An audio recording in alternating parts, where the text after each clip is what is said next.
준비하는 수험생 여러분, 학부모 여러분 반갑습니다. 2020학년도 정시 입시와 관련해서 경인교대의 핵심 요소 그리고 정시 입시의 마지막 관문이라고 할 수 있는 면접에 대해서 구체적으로 알아보도록 하겠습니다. 스쿨 플러스에서는 교대, 사범대, 교원대 입시를 중점적으로 연구해 왔고 여기에 따른 컨설팅 그리고 자소서 면접 대비를 철저하게 해왔습니다. 경인교대에 대해서 집중적으로 정시를 중심으로 여러분과 함께 하도록 하겠습니다. 2020학년도 기준으로 정시 전형 요소입니다. 1단계는 1.5배수 150% 기준으로 수능 성적만 가지고서 1.5배수를 선발을 합니다. 2단계에서는 수능 성적을 기준으로 하는 것은 70%, 700점으로 줄고 면접이 무려 300점, 즉 30%에 해당합니다. 따라서 1단계에서는 수능 성적이 좌우하지만은 2단계에서는 면접에 의해서 좌우된다. 면접 비중이 30%지만은 1단계 성적이 비슷한 학생들끼리라고 하면은 면접에서 결정된다라고 보면 되겠습니다.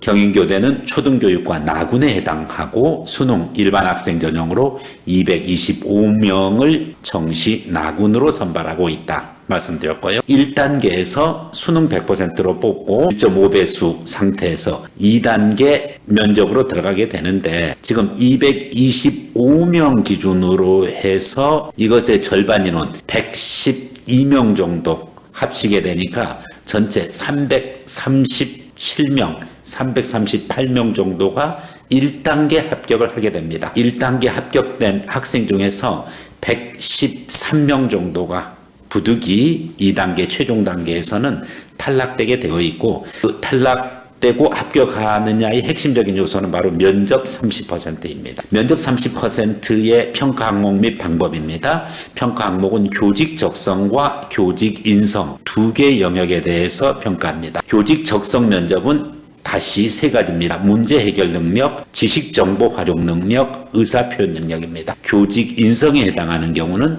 교직 수행 잠재 능력에 해당됩니다. 그렇기 때문에 경인교대에서 자체 개발한 면접 문항을 활용하여 즉 제시문이 있는 면접이다. 예비 초등교사로서의 교직 인성 및 교직 적성을 종합적으로 평가합니다. 개인별 10분 내외로 면접을 하는데 준비시간 10분이 별도로 주어지는 만큼 전체 면접 준비와 면접까지 합쳐서 20분이라는 시간은 결코 짧은 시간이 아닙니다. 이와 같이 면접에 있어서 주의해야 될 내용들이 있습니다. 특히 최근에 블라인드 면접인 만큼 자신의 신분을 드러내는 일이 없어야 되고 그리고 교복 착용 금지한다는 사실 유의해 주고요. 면접 일정은 2020년 1월 17일 날 면접이 되는데 1월 7일 화요일 날 1단계 발표가 되면은 1차 합격자 1.5배수 학생은 면접에 최선을 다해서 10일 가까이 남은 기간 철저하게 면접 준비를 해 주셔야 되겠습니다. 그렇다고 하면은 구체적으로 경인교대에서 의미하는 그와 같은 면접에 있어서 교직 적성과 교직 인성을 평가하는 항목이라고 했고 구체적인 면접 문항 2019년도 기준으로 여러분들이 확인해 보면 되겠습니다. 2019년도에서는 일단은 발표 면접 문제 A 유형이 나왔고 A4 용지 반 정도의 분량을 기준으로 해서 해당하는 그와 같은 제시문이 주어지고 발표 논제가 있습니다. 유튜브와 같은 새로운 인터넷 플랫폼이 초등학생에게 미칠 수 있는 순기능과 역기능을 교육적 측면에서 각각 두 가지 제시하고 역기능 해결을 보완할 수 있는 교육적 방안을 두 가지 제안하시오.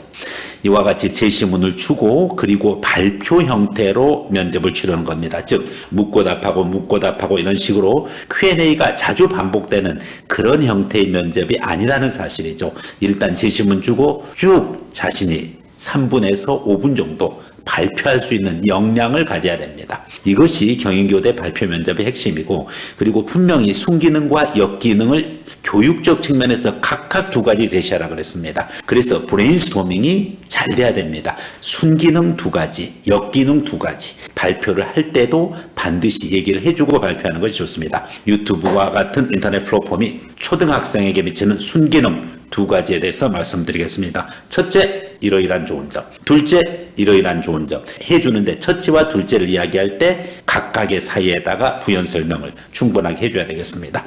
다음은 인터넷 플랫폼이 초등학생에 미치는 역기능에 대해서 말씀드리겠습니다. 역기능의 첫 번째는 이러이러한 내용입니다. 그리고 부연 설명. 두 번째는 이러이러한 내용입니다. 그리고 부연 설명. 마지막 반드시 요약이 필요하죠. 따라서 초등학생에 미치는 역기능은 이와 같은 2가지 역기능이 있다고 볼 수가 있습니다. 이상으로 저는 인터넷 플랫폼이 초등학생에 미칠 수 있는 순기능과 역기능을 각각 2가지, 총 4가지를 제시했습니다. 이어서 이와 같은 역기능을 해결, 보완할 수 있는 교육적 방안을 제시하겠습니다. 첫째, 또 쭉 얘기하는 거예요. 그리고 부연 설명해주고, 둘째, 또 부연 설명해주고, 마지막으로 이와 같이 역기능 해결 방안은 첫 번째 어떠한 내용, 두 번째 어떠한 내용, 그렇게 해가지고 마지막으로 딱 요약을 해줌으로써 발표를 마치게 되겠습니다. 즉, 문제에서 봤듯이 발표의 형식까지, 발표의 항목까지 구체적으로 제시해주고 있는 만큼 여러분들이 여기에 맞춰서 철저하게 준비를 해줘야 되겠습니다. 두 번째 B형 문항 한번 보겠습니다. 역시 발표형으로 2019년도 출제가 됐고, 역시 짧은 제시문 A4 용지 절반, 앞에 거보다는 조금 더 좀 짧죠? 거기에 대한 논제 보세요. 이처럼 우리나라에 미세먼지가 왜 발생하는가, 왜 특정 시기에 심해지는가, 미세먼지 문제를 어떻게 해결해야 하는가에 대해서 다양한 논쟁이 이루어지고 있다. 자, 핵심. 미세먼지 영향을 주는 원인 2가지를 제시하고 이 문제를 해결하기 위한 방안 2가지를 제시하시오. 이렇게 되어 있습니다. 따라서 경인교대 면접에 있어서는 철저한 논리형 면접 대비가 필요합니다. 여러분들이 단순하게 면접을 묻고 답하고 형식이 아니라는 사실을 알 수가 있고, 그래서 선생님이 제시하는 방법을 가지고 여러분들이 꼭 해주길 바라겠습니다. 무조건 결론 먼저 얘기해야 됩니다. 네, 결론은 논제에서 얘기했던 거를 얘기해주면 됩니다. 미세먼지에 영향을 주는 원인 2가지를 제시하겠습니다. 첫째, 그래서 결론 먼저 얘기하고, 첫째, 반드시 복수로 이야기해야 돼요. 2가지 제시하라고 했으니까. 첫째, 이러이러한 원인이 있습니다. 첫째, CO2 발생이 원인입니다. 아니면은 다른 얘기를 해도 돼요. 그 다음에 부연 설명해주고. 둘째, 중국의 그와 같은 산업 공해화 그리고 사막화 현상의 원인입니다. 그리고 또 거기에 따른 부연 설명해주고. 그리고 마지막에 반드시 요약이 필요합니다. 따라서 미세먼지에 영향을 주는 원인 2가지로 저는 CO2 발생량의 배출량의 대한민국에서의 증가와 그리고 중국에서의 산업 공해물질과 사막화 현상, 이와 같은 2가지가 대한민국의 미세먼지에 영향을 주는 원인으로 파악하고 있습니다. 이런 식으로 답변할 수 있어야 되고요. 이 문제를 해결하기 위한 방안 2가지도 마찬가지입니다. 결론 먼저. 미세먼지에 그와 같은 영향의 원인을 주는 차원에서 이 문제를 해결하기 위한 방안 2가지를 제시하겠습니다. 첫째, 이렇게 해결해야 됩니다. 첫째, CO2 저감 대책을 체계적으로 정책적으로 확립해야 됩니다. 그리고 부연 설명해주고. 둘째, 한중일 협력을 기준으로 해가지고서 동아시아의 미세먼지 문제에 대해서 국제적인 협력을 통한 해결 방안입니다. 따라서 국가 간 합의가 필요하고, 그리고 이러한 방품능의 형성이라든지 다양한 방법을 부연 설명해주고, 마지막으로 결론. 따라서 저는 이 문제의 해결 방안으로서 대한민국 자체의 대내적인 그와 같은 해결책으로서 CO2 저감 정책의 체계적 정책적 노력과, 두 번째, 동아시아 중심의 한중일 국제적 협력, 이 2가지를 해결 방안으로 제시했습니다. 이런 식으로 결론을 제대로 얘기할 수 있어야 됩니다.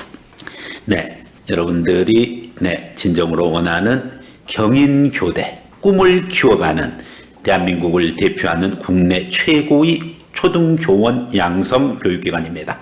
꿈의 날개를 달아보세요. 여러분이 원하는 경인교대 합격을 기원하면서 스쿨플러스에서 말씀드렸습니다. 고맙습니다.